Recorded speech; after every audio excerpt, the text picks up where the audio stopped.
Magandang araw, bayan ng Diyos! Kayo ay nakikinig sa programang Simbahan at Lipunan. Good morning, good morning, good morning. Rise up and shine. Ano ba yan? Hindi ko alam kung ano sasabihin ko. Binabati natin ang ating mga kapatid na sina Joan April Chang sa lahat ng mga nakikinig sa ating programa na nakatutong ngayon via Facebook Live. Good morning din po kay Watuzi Gonzales Bayudan na nakatutok sa atin ngayong araw na ito. Good morning sa nanay ko na ewan ko kung naglalaba ngayon dahil tuwing umaga lagi naglalaba yan o kaya naman nagga-garden. Kinakamusta din natin ang ating mga kapatid sa abroad na sina Miss Gina Almario na nakatutok din sa atin sa ating programa.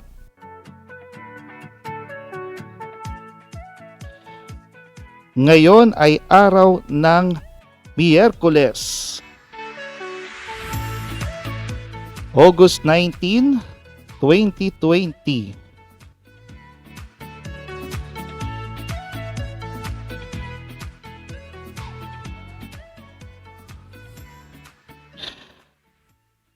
Panahon ng ngayon ay balikan natin kung ano ang mga nangyari sa araw na ito.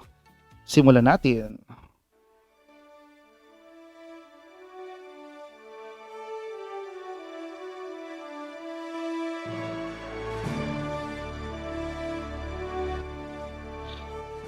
August 19, 1942, panahon ng ikalawang digmaang pandaigdig, mahigit 4,000 Canadian and British soldiers killed, wounded or captured raiding Dieppe, France.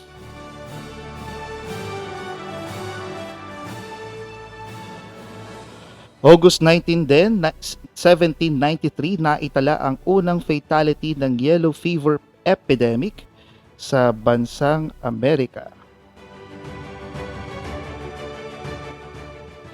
Ang yellow fever po ay isang epidemic na kung saan ang tinatamaan nito ay ang ating liver at kaya ito naging yellow fever dahil kung sino man tinamaan nito ay parang nagiging kulay dilaw ang kanyang skin color.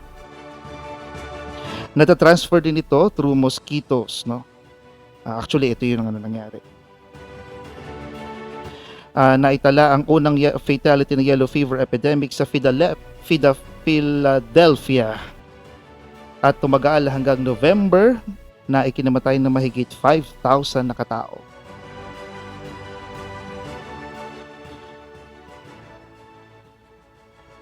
Ngayon naman, sa simbahan, pinagdiriwang natin ang kapistahan ni St. John Eudes, founder ng Congregation of Jesus and Mary. Sila yung mga tinatawag natin mga Eudists. Ang mga Eudists po ay composed of secular priests not bound by vows but dedicated to upgrading the clergy by establishing effective seminaries and to preaching missions. Grabe, no? Dami nangyari ngayong araw na ito, no? Sa kasaysayan. Pero bago tayo magpatuloy, ay atin munang hilingin ang gabay ng ating Panginoon.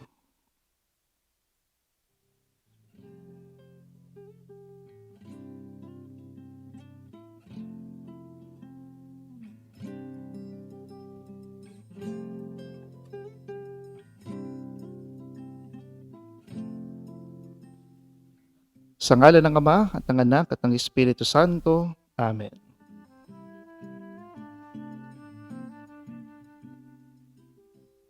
Ama naming makapangyarihan, Ikaw ang lumikha ng langit at lupa. Pinupuri ka namin at dinarangal dahil sa iyong kadakilaan na likha mo ang sandaigdigan. Kami po ay humihingi ng kapatawaran sa aming mga pagkukulang sa isip, sa salita at sa gawa. Kung ang mga kamay po namin ay nakasakit at nakapanakit ng aming kapwa, hinihingi po namin ito ng kapatawaran. Kung ang aming mga labi ay nakapagsalita ng hindi magaganda at nakasakit ng damdamin ng iba, kami po ay humihingi ng kapatawaran. Panginoon, nagpapasalamat po kami sa araw na ito dahil binigyan mo kami ng panibagong buhay, ginising mo kami, binigyan mo kami ng mga pagkaing aming pagsasaluhan. Panginoon, maraming salamat dahil kami patuloy na ligtas. Panginoon, kami po ay humihingi ng paggabay sa iyo sa araw na ito. Nawa po, Panginoon, ay ipadala niyo po ang banal na Espiritu upang aming makilala ang iyong kadakilaan sa aming buhay at matugunan ang tawag mo tungo sa kabanalan. Ito ay samod dalangin namin sa pangalan ni Kristong aming Panginoon. Amen.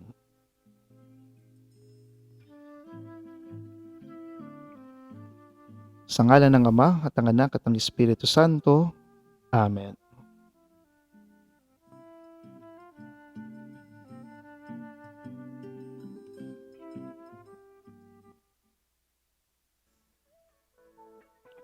Alright!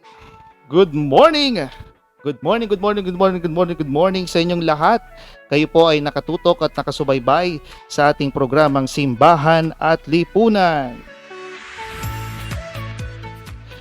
Maraming natuwa at naantig sa ating programa last time na Conversations or All About Priesthood last August 5, 2020. May maraming mga naiyak, maraming mga na-inspire at humanga kay Father Ferdy Ducod, isa sa mga bago nating pari dito sa ating Diocese ng San Jose.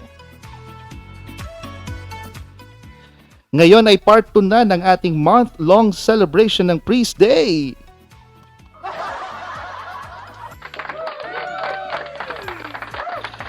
Makakasama natin ngayon ang Parish Priest ng Our Lady of the Most Holy Rosary Parish, Licab, Nueva Ecija. Isang napaka-charismatic na taong nakilala ko, madaling pakisamahan, mahusay sa pakikipagtalastasan at pakikitungo sa kapwa. Grabe, no? Isa siya sa mga hinahangaan ko pagdating sa pakikisalamuha sa mga tao. Wala siyang sinisino. Napakabait. Walang iba, mga kapatid, kundi si Father Mitch Sinense.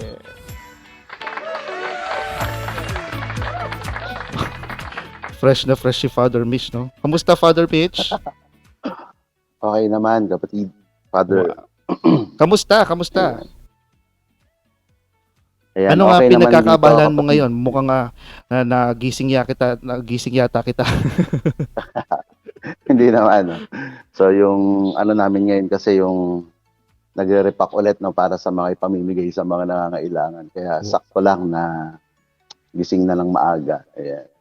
Wow, talaga namang hindi lang charismatic, talagang napakamatulungin pa ni Father. Sana all, 'di ba, no? Yes, sana. So si Father Mitch po ay meron silang live kamustahan, tama, no, Father?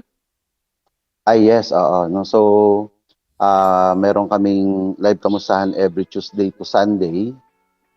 Pero nag-end kami noong Sunday, no? Kasi pang 100 days namin yan. No? So from live kamustahan, yung usual na ginagawa doon, yung kinakamusta namin, unang-una yung mga staff na kasama ko, tapos yung mga viewers, nag-ship kami dito sa may bago naming segment na sinimulan namin kagabi, na tinatawag na #LikaKatok. Wow. #LikaKatok. Ano naman yung sa Lika Katok? Yung goal, ayan yung goal nun, kasi naisip namin, nung nag-meeting kami kasama yung staff, yung parang gusto namin extend or expand yung aming pagkakamusta dun sa isa't isa. Kaya ang ginawa ngayon ay yung parang radio program din, parang ganun siyang style. Pero inopen namin yung mga linya namin para sa mga tao na gusto pong na may makausap sa mga panahon na ito ng pandemya. No? So every sort of 8 p.m. counseling, no? to onwards ay open yung aming phone numbers, no? Yes, parang ganun siya, no? Pero parang grupo kami na kasama nila na makikinig dun sa kanilang mga problema. All right.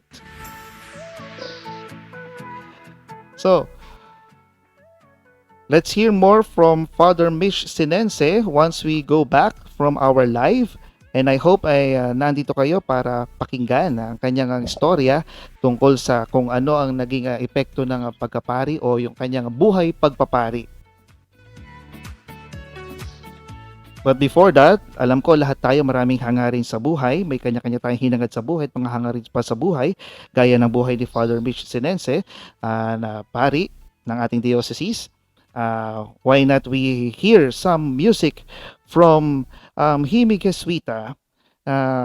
This is a song that will inspire you to aim for Jesus in our lives. And I hope you hear from Jesus. Here is Hangarin ng Puso Ko by Jeremy Asunto. Magbabalik po ang Simbahan at Lipunan. Hangarin ang puso ko, Yahweh, makapagkaisang loob sa inyo ng lubusan at taimtiman.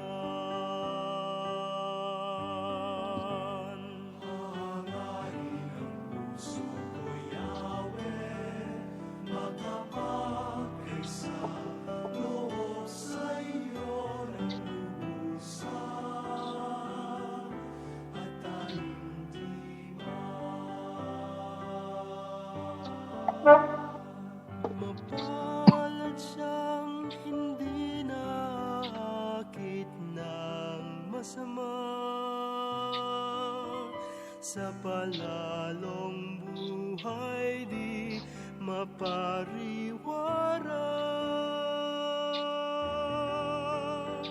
Kayo'y nais niyang kapisan at tinig niyo'y laging hanap. Galak niya kayo ay matagpuan gabi at araw.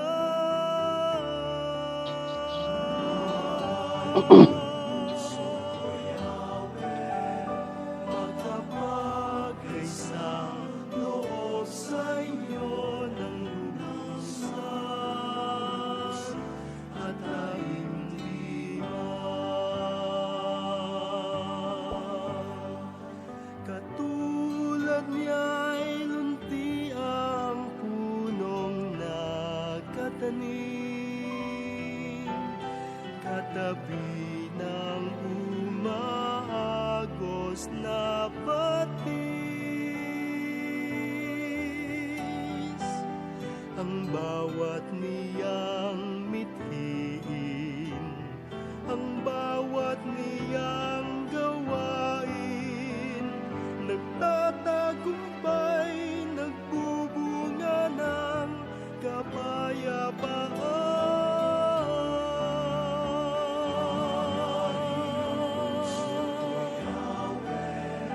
Magkapagkaisang loob sa inyo ng lubusan at taimtiman.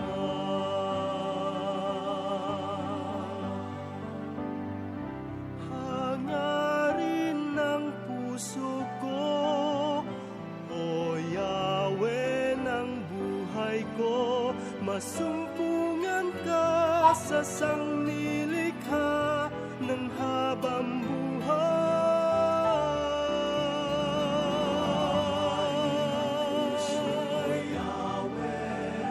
Magkapagkaisang loob sa inyo ng lubusan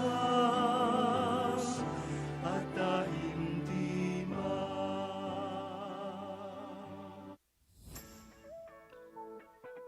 Alright, nagbabalik po ulit si Father Louie Canisa at si Father Mitch Sinense. Alright, Father Mitch Sinense, kamusta po?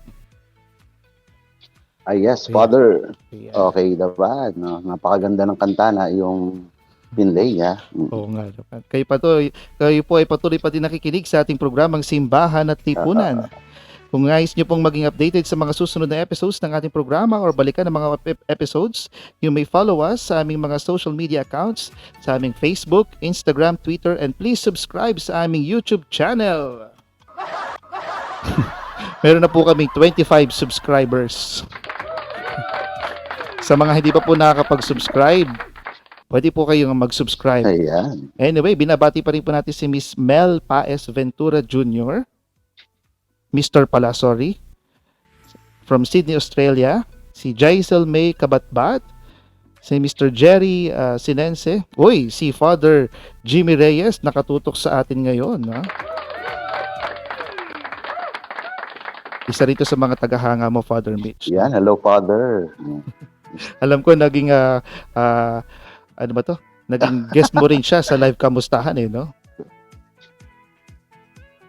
Okay, let's go to our business Father Ayan, Mitch. oo nga, one time.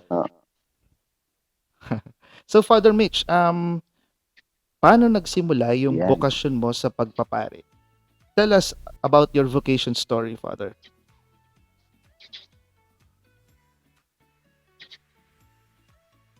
So yung una talaga nung bata pa daw ako, sabi, ay naglalaro na kami ng gano'n, no? Parang yung pari ako, gano'n. Tapos yung, alam mo yung usual na bata na may pita, no?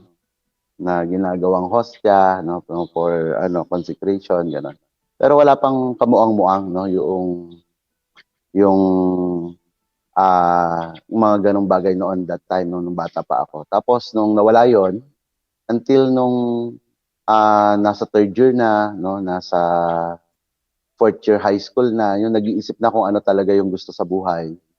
At nakita ko nga na na nung sinabi ko nga kila mama na gusto kong magpare, no, yung support nila, no, nakita ko talaga na sinamahan nila ako doon kay Father Baby Malgapo, no. Oh, si Father Baby. Kasi hindi namin alam kung paano nga bang gusto ko magpare, yet hindi ko naman alam kung paano magpapare, no, parang gano'n, no, saan ba yung, kala ko nga dati magse-serve ka lang sa simbahan, tapos sasabihin na ng pare na pare ka na, parang gano'n lang yung idea ko dati. Hanggang sa lumapit niya, since family friend naman namin si Father Baby that time, nung time na yon, nilapit kami doon ni Papa, no? Si Papa, sinamahan niya ako. Tapos pinaliwanag sa akin ni Father Baby kung ano nga ba yung proseso ng pagpapari, na may seminaryo palang tinatawag, na may pag-aaral din pala doon sa loob ng seminaryo, no, na mahaba pala yung proseso ng pagpapari, no. Ayan, no, may philosophy, may theology, no. Pero yung clinging ko dati, yung sa may MSc, kasi nung ako yung nag-graduate sa OLSIA noon, no, OLS ko na ngayon. Dati Our Lady of the Sacred Heart Academy, no. Sa At Gimba ang may to, hawak pa noon ay yung MSc, no. Kaya sa Gimba, oo, yan. Kaya talagang yung kamulatan ko doon sa simbahan at sa pagpapari ay nakatuon doon sa may missionary, no, spirit ng mga MSc, no. Hanggang sa nung nakausap nga namin si Father Baby, pinaliwanag niya sa akin na may iba't iba pala na uri ng yung sa may pare, may diocesan, may missionary, merong mga sa mongha na tinatawag, yung nakakulong lang, gano'n. Tapos sabi niya sa akin, no, bakit pupunta ka pa doon sa sa missionary, dito nga sa atin kulang na kulang tayo ng pare, kulang-kulang na maglilingkod, no. Kaya yon, pinakilala niya sa akin yung Maria Assumpta Seminary, no. Tapos pinapunta niya ako doon sa vocation director ng sa diocese natin, no. Na si Father Men pa noon, no. Naka-assign pa siya sa Karanglan noon, kaya for 2 weeks yata bago mag-reshuffle, doon ako nag-stay sa kanya. Hanggang sa tinanong ako ni Father Men, no, kung pag gusto ko na daw bang pumasok o gusto ko muna mag-stay doon dahil magre-reshuffle nga, mapupunta siya sa Balok. At para matutunan ko yung mga gawain doon sa simbahan. Kasi hindi naman ako naging COA, no? Bahat nakikita ko lang yung mga pare yung pare na MSc na nagsaserve, nagmimisa, no? Tapos malapit sa tao, tapos yung masayahin, no? Maraming natutulungan, no? Yun yung naka-inspired sa akin actually, no? Tapos sabi ko sa kanya, sige po Father, mag-stay po muna ako sa inyo, no? So nag-stay ako na more than 1 year sa kanya. Kami nga yung nagtayo ng kumbento, no? Tuwing maga nagsasalandra kami, no? Mga hard work talaga, no? Tapos tinuturoan niya ako. Siya nagturo sa akin kung paano yung gamitin yung breviary, no? Bawal din akong cellphone that time, no? Kasi sabi niya, kailangan kung dito ka titira, kailangan ano na, yung parang masanay ka na dun sa buhay sa loob ng seminary, no?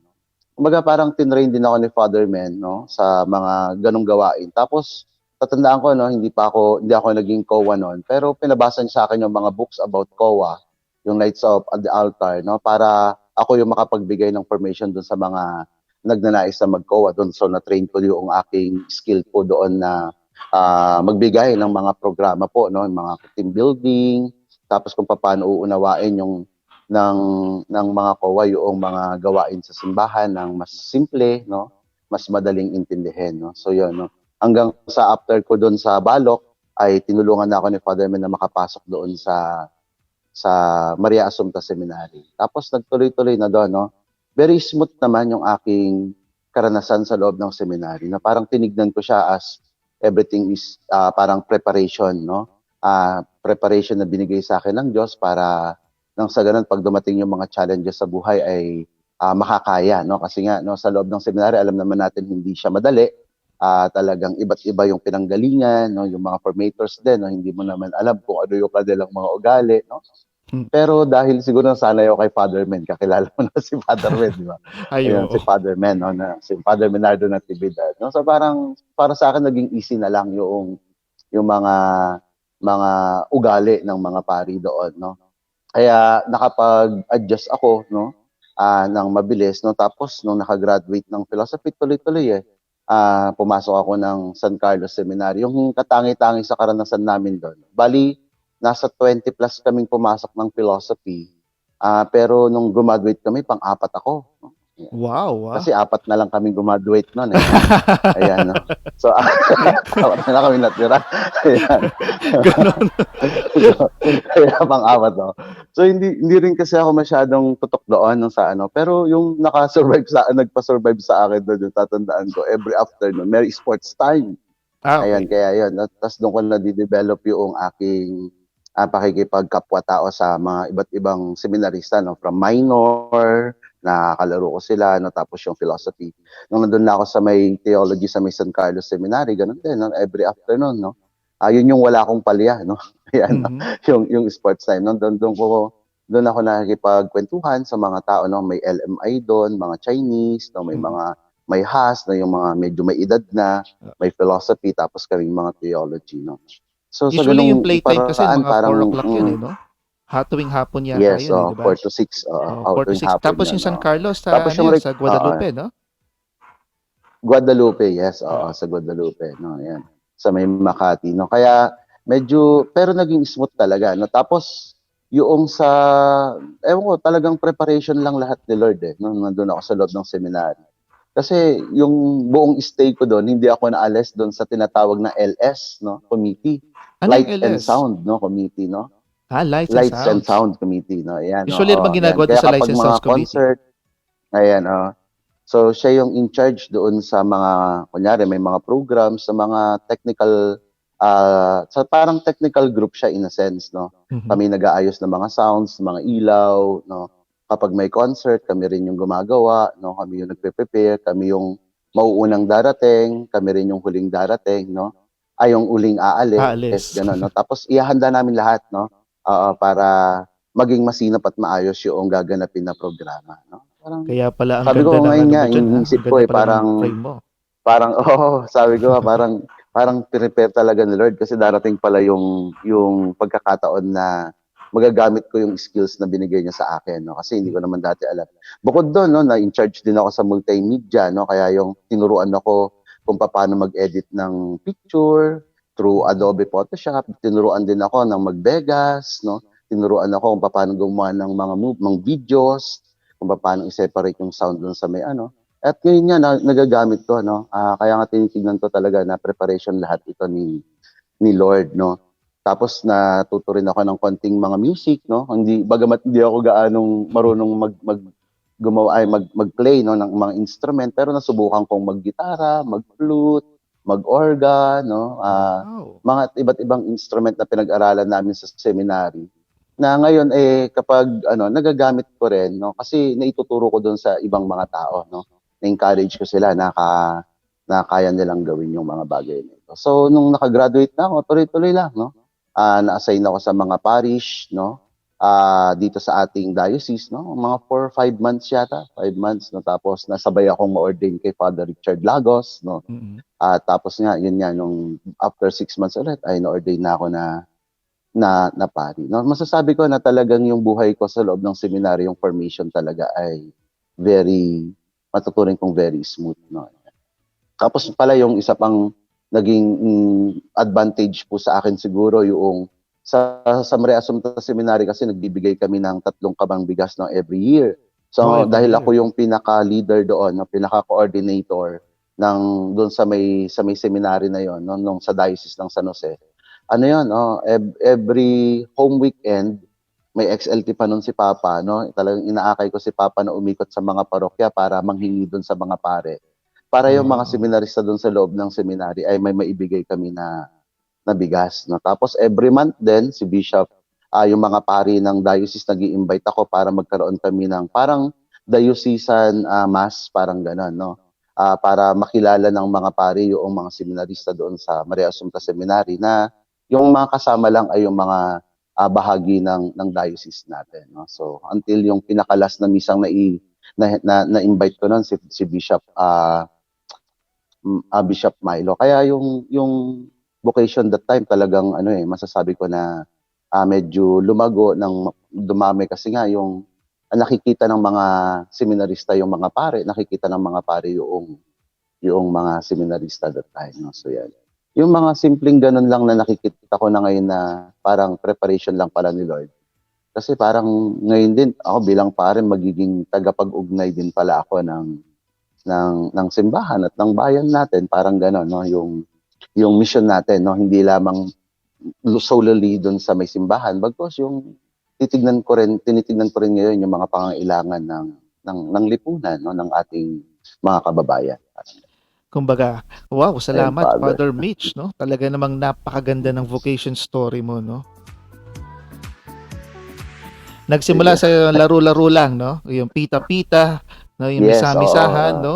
Iyan, Tapos oo. eventually, tapos naging way of living mo na siya, tapos hinagad mo na siya, no?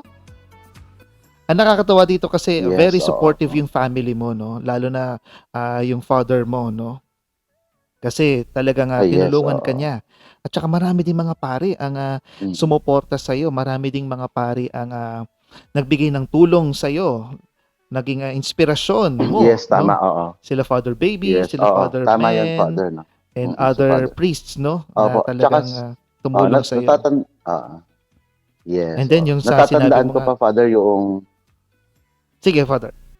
Natandaan ko pa, Father, yung pandagdag ko lang, no? Yung wala rin ako naging problema nun sa 'di ba usually yung nagiging problema natin sa loob ng seminary yung financial din, parang gano'n. Kasi mahirap talaga magpaaral ng nagpapare, no, ika nga, no? Oo. Higit pa nga dun sa college yun actually, no, yung Oo. dahil sa mga expenses natin. Hindi lang sa may tuition fee, baka yung sa may mga board and lodging and etc. Yung sumuporta talaga sa akin nun, yung parokya, no, nung that time si Father Bonnie yung aking pura paroko.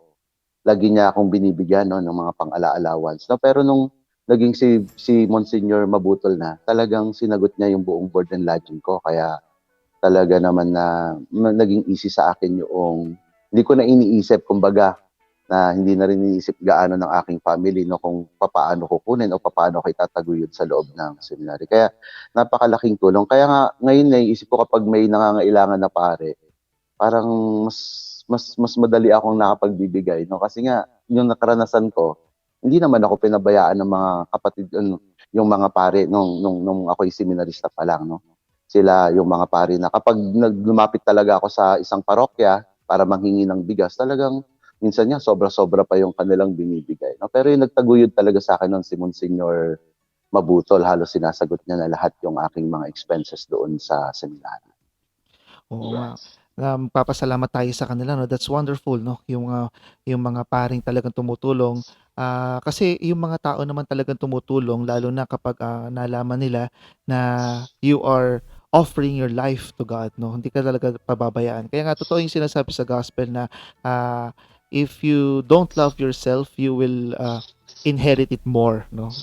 Something like that, no? Yung Yes. bang pag Mm, mas pinaboran mo yung buhay na walang hanggan, no? mm.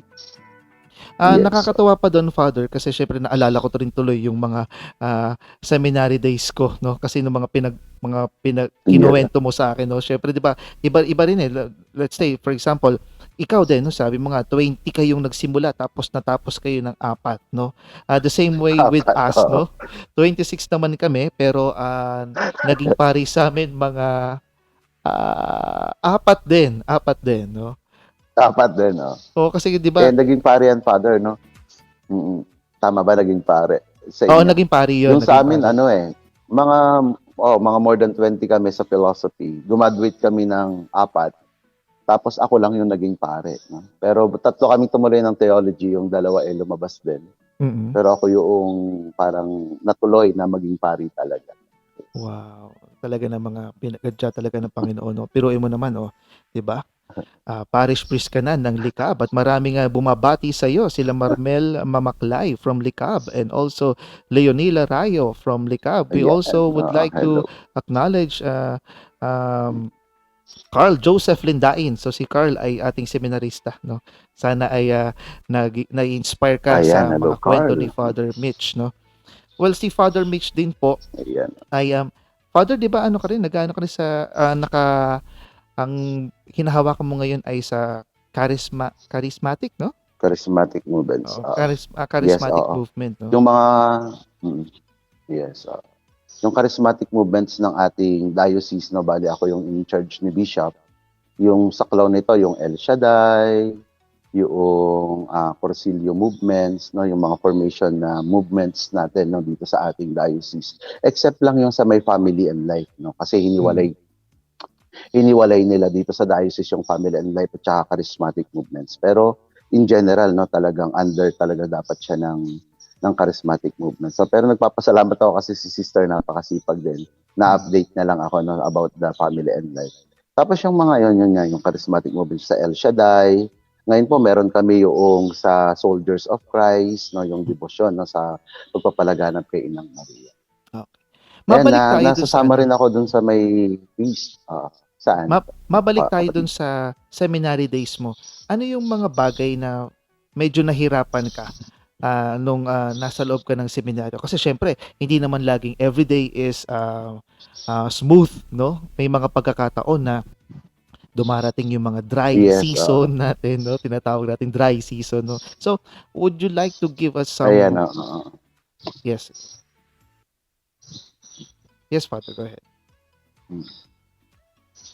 Ayan, siguro yung mga kumbaga yung mga challenges, no, yung mga pagsubok na dumating sa akin Yung that time, seminary no, days yung mo. ugnayan din no, seminary days, no, halimbawa yung sa philosophy, no, kung yung na-develop sa akin yung adjustment sa mga tao, no, pero hindi naman lahat mapi-please natin, no, we cannot please everybody.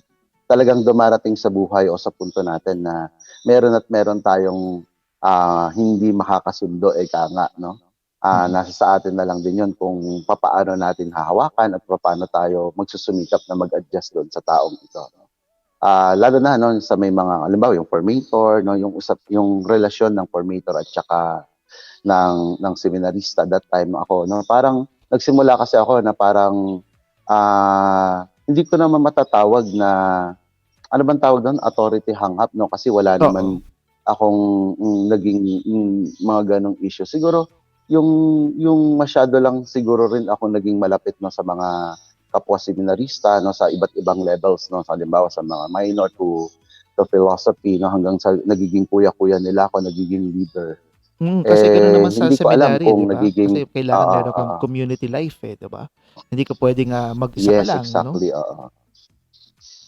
yan, Tapos syempre hindi mo rin maaalis yung mga inggit factor, mga ganun ba na kapag mas malapit ka doon sa isa ay gano'n, no?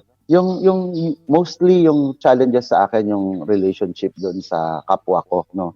Hindi lang doon sa kapwa ko seminarista, bagkus doon pati sa mga formators, no.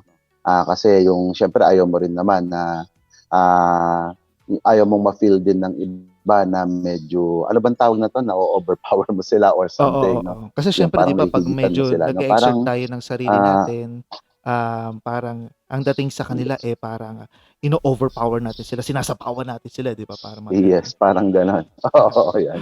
O 'yan 'no, pero parang sa part naman natin hindi naman natin iniisip 'yun, parang we Mm, just doing our part, parang gano'n 'no. mm. Para mapaganda yung community 'no, tsaka yung formation din para mahubog tayo doon sa loob ng seminaryo, parang sa theology ko naman, very smooth talaga siya 'no. Yung mga challenges lang doon kung papaano made-develop talaga yung aking mga skills 'no, kasi yun yung laging dine-develop. At saka hindi ako kasi gano'ng magaling sa English, alam mo naman sa seminary 'di ba?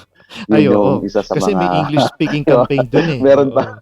Oo, siyempre kasi yan we 'no, have to be may well mga versed, eh, 'di ba? blocks pa dun.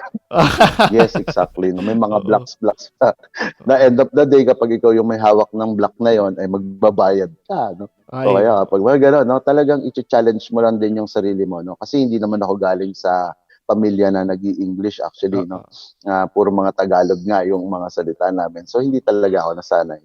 Sa loob lang ng seminary talaga ako nag-adjust ng total na sa may language kasi medyo hirap din naman tayong mag-adjust sa mga languages. May mga gifted, pero mm. most of the time tayo naman ay kailangan talaga acquired, pag-aralan, no? Ayan. Mga ganun yung mga challenges, no? In terms of academics naman kasi parang hindi ko naman priority na yung maging number one, number two, or ano man. Bagamat nakakapasok din sa dean's list, no, paminsan-minsan, no, kapag ginaganahan, ika nga, no. Pero yung talagang ginugol ko yung panahon ko doon sa pakikipagkapwa-tao, hindi lang sa mga seminarista, sa mga formator, sa mga cook, no, Mm. yan, na kinakausap ko sila, inaalam ko yung kanilang buhay, yung mga, ano ba, mga guard, no, yung mga nakakasama ko sa loob ng seminary. At sa tingin ko, no, kaya medyo hindi ganun kabigat sa akin yung seminary formation, kako sana. Dahil nga may mga feeling ko na hindi ako nag-iisa sa loob ng seminary. Kasi yun yung sa tingin ko na isa sa mga nagiging challenges na naranasan ko rin nung nagsisimula ako sa loob ng seminary. Yung, Oo. ano bang tawag natin doon? Yung homesick ba yon? Parang gano'n. Homesick, oo, Yung oo. parang, ayan, homesick, gano'n. Pero mga 1 month lang siguro nung Mm. nakapag-adjust na Oo, ako, okay siyempre na. mararanasan mo din naman talaga Gano'n. 'yun 'no, kasi siyempre tao din naman tayo, mami-miss natin yung mga mahal natin sa buhay lalo na kapag, Yes, siyempre mga mahal yung natin sa mga buhay. na matagal tayo sa labas, 'di ba, 'no? So, ayun 'no, pero ang Yes, mahalaga exactly. dito, sabi ko siguro kung may mga nakakarinig ng mga seminarista dito siguro siguro sasabihin nila sana all lahat, smooth yung kanilang, seminary life 'no? Pero in the end 'no, ano man yung mga pinagdaanan ng, isang seminarista 'no, lahat ito mababago, lahat ito ay mapapalitan ng saya, may mga lungkot din in a while, pero, Yes. eventually magiging Yes. masaya din naman after, lalo na kapag na-receive mo yung, ordination mo 'no. Ito kasi yung sinasabi ng Diyos na love never Mm. fails 'no. Lahat ng bagay ay Yes, exactly. dapat nating iugnay sa pagmamahal. Katulad ni Father Mitch 'no, na iniugnay niya ang kanyang sarili sa pagmamahal sa Diyos at ito naman sinuklian naman ng Diyos yung kanyang kabutihang loob. Kaya nga mga kapatid, sa pagpapatuloy ng ating, programa, ating balikan ang ating mga karanasan kung saan, nadama natin ang pag-ibig ng Diyos. Why not we hear from Himi Gaswita and we hear from if love never fails, no? Because love really never fails, and we hear, from the song Love Never Fails by Hangad. Magbabalik po ang simbahan at lipunan.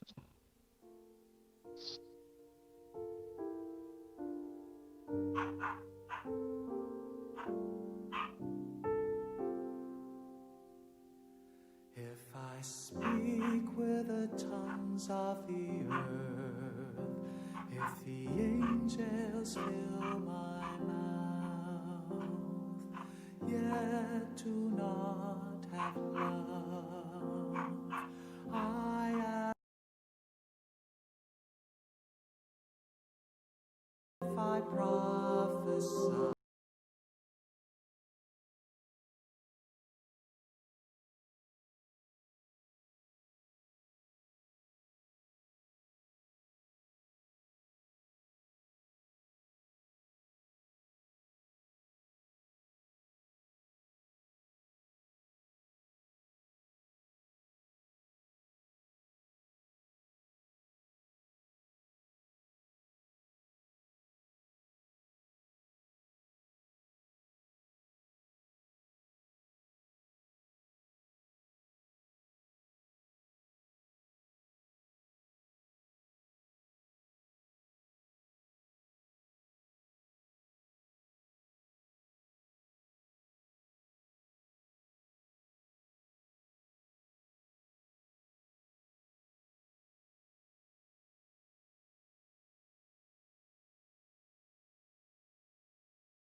Nagbabalik po ang Simbahan at Lipunan. Kasama niyo pa rin po si Father Louie Catisa at syempre si Father Mitch Sinense. So, Father Mitch, ngayon pag-usapan natin naman na ngayon naging pari ka na, no? Ah, maraming mga pagsubok na dumating sa buhay mo, no? Um, maaari mo mo ba kaming ano ba yan? Natataranta ako. Maaari mo po kaming bigyan ng mga tips on how you have overcome the challenges na naranasan mo bilang isang pare. Ayan. Ayan. So siguro yung mga maganda na makita na natin, una sa lahat na parang everything is a preparation, no? Parang gano'n. Parang hinahanda tayo ni Lord para sa mas malaki na mga challenges ng ating buhay. At syempre, pag lumalaki yung challenges, mas lumalaki yung mga biyaya na ating matatanggap mula sa Kanya. Parang gano'n. Yung tignan natin na God will always provide for us, no? At kahit na ano man yung pagsubok ng ating buhay. Kasi hindi rin naman naging madali yung karanasan ko bilang isang pare, no? 'Di ba? Tayo naman lahat, no? Ay dumadaan tayong mga pare ay siguro kahit hindi pare dumadaan din sa mga pagsubok ng ating buhay. Lalo na kapag batang pare ka, 'di ba, yung medyo enthusiastic ka pa parang energetic kang masyado, no? Gusto mong i-apply lahat ng natutunan mo, etc., no?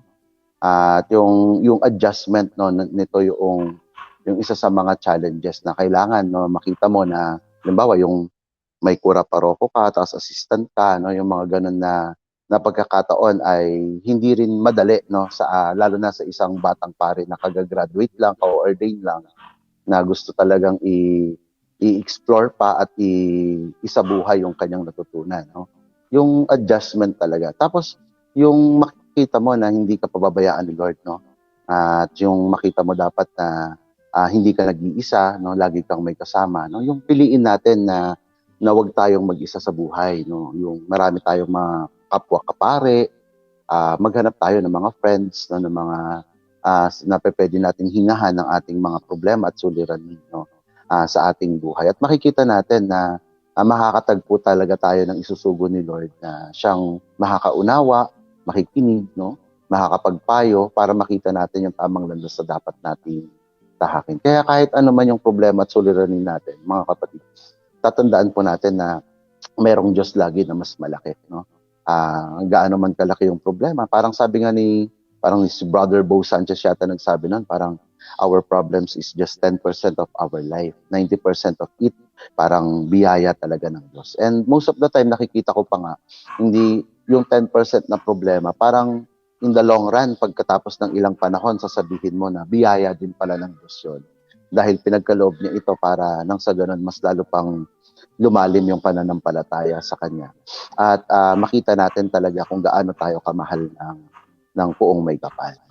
Yun yung mga maganda nating panghawakan at tingnan sa ating buhay na dumating man yung sakuna, yung pagsubok sa ating buhay, laging may Diyos na handang umagapay sa atin.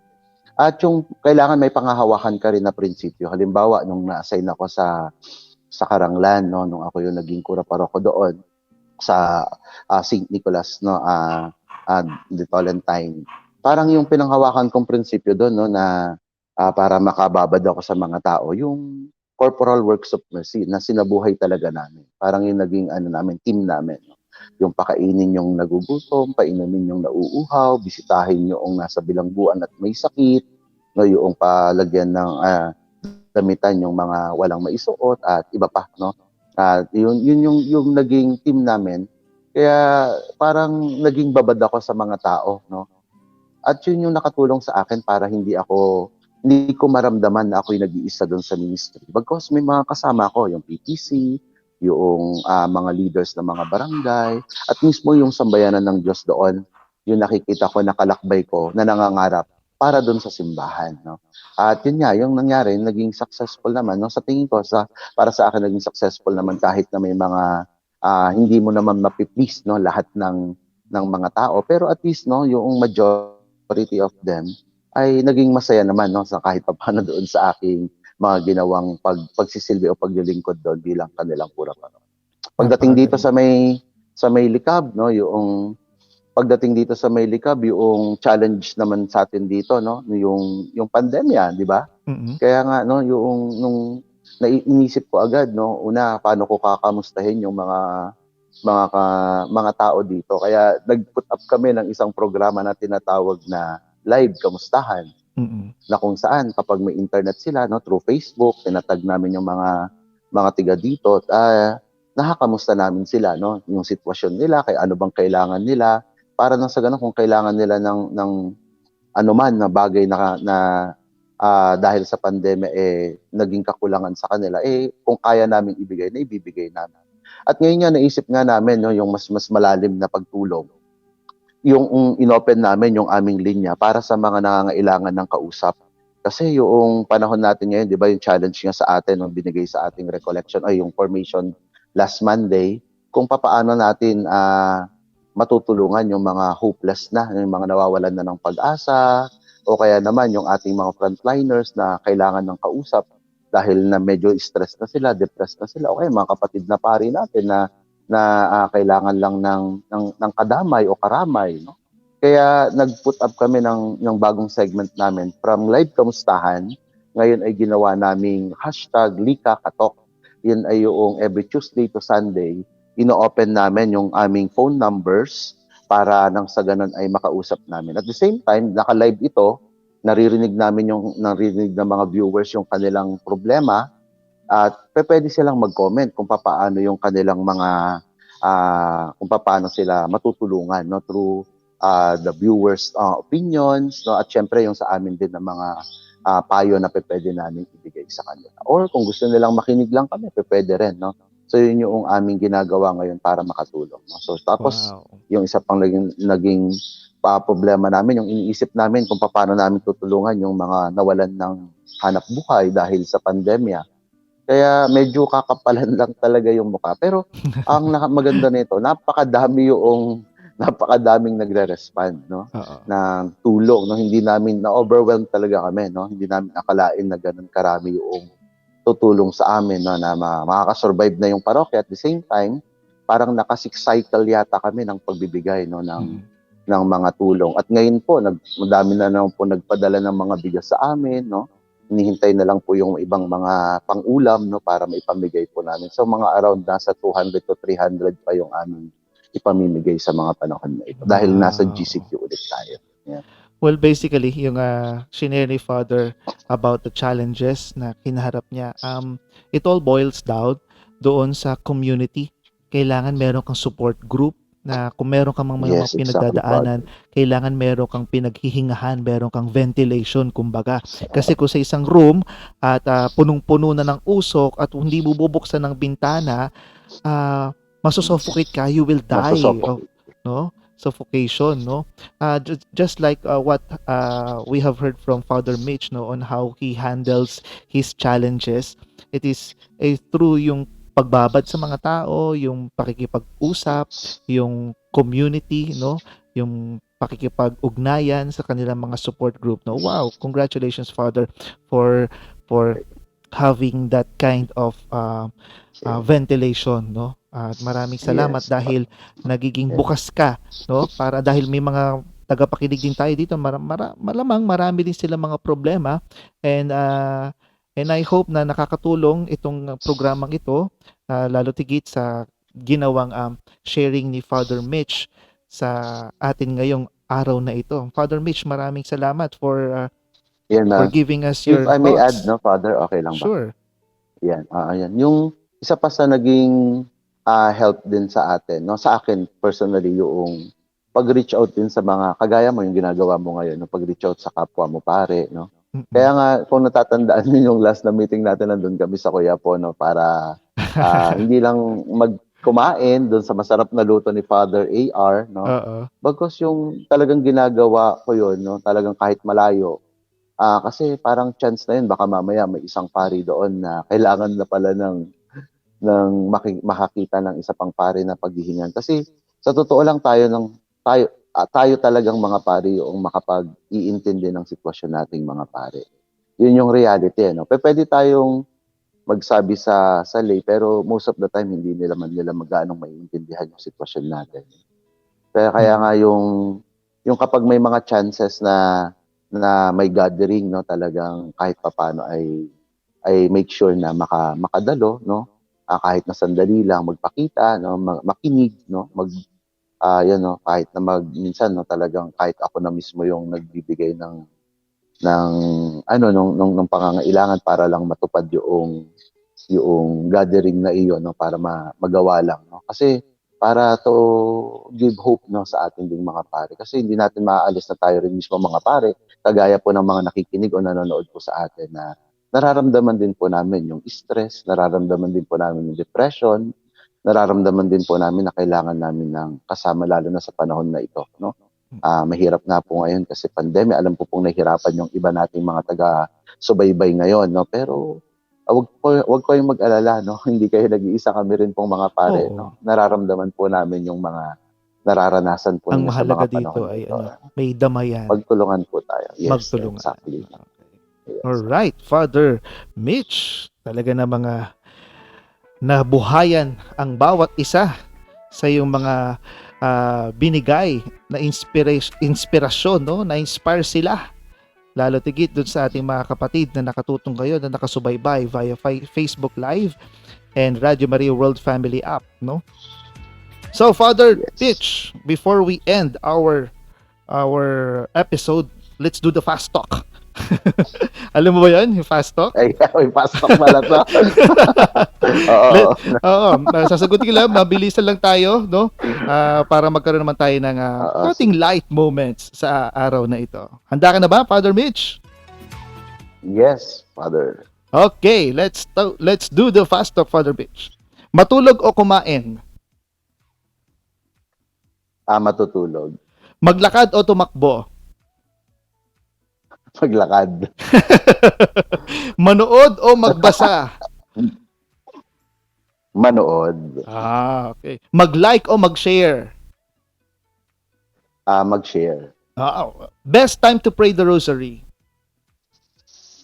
Sa akin, before sleeping at night. Oh. Best time to say I'm sorry? Ayan, kapag, syempre, yung medyo humupa na lahat. Ganun. Best time to say thank you? Ayan, kapag syempre, pag nakatanggap ka ng biyaya, nag-thank you agad dapat. Kailan huling umiyak si Father Mitch? Last Sunday. Ano kaya ang iniyak ni Father Mitch? Ayan. Anong nagpapasaya kay Father Mitch? Ayan, yung community, syempre. 5 taong gusto mong pasalamatan? Yan, si Mama, si Maria Victorina Sinense, si Jerry Sinense, no?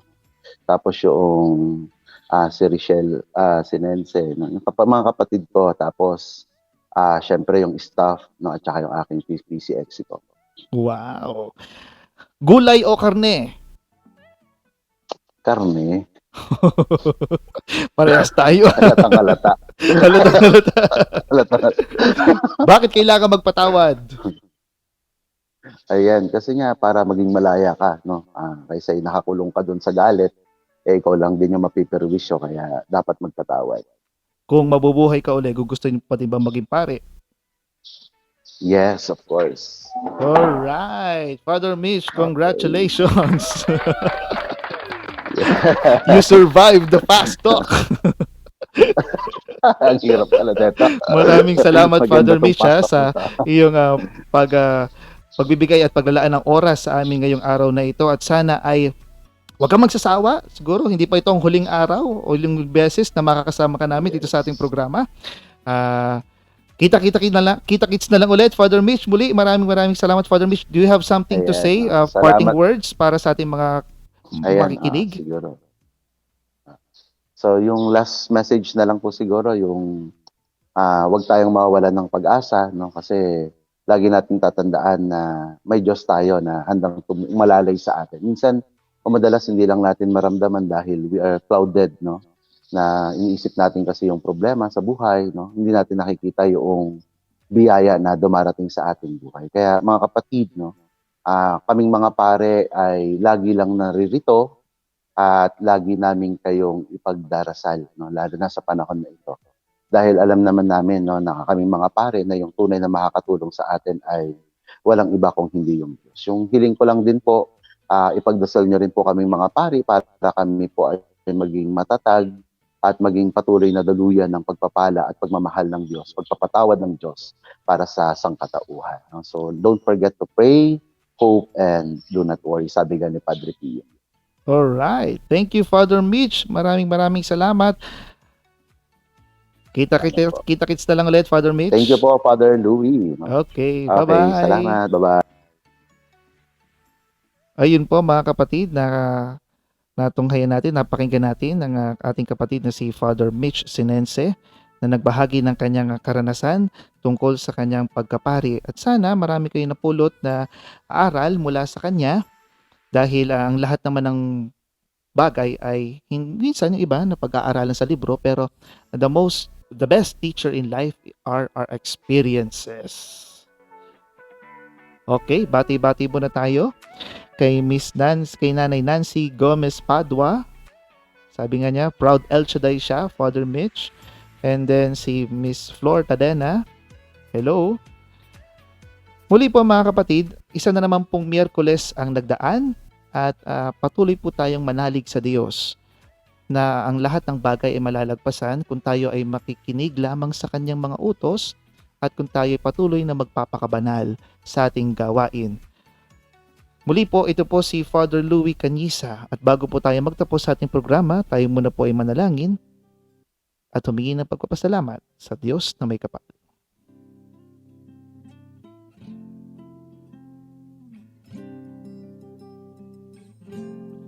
Sa ngalan ng Ama at ng Anak at ng Espiritu Santo. Amen.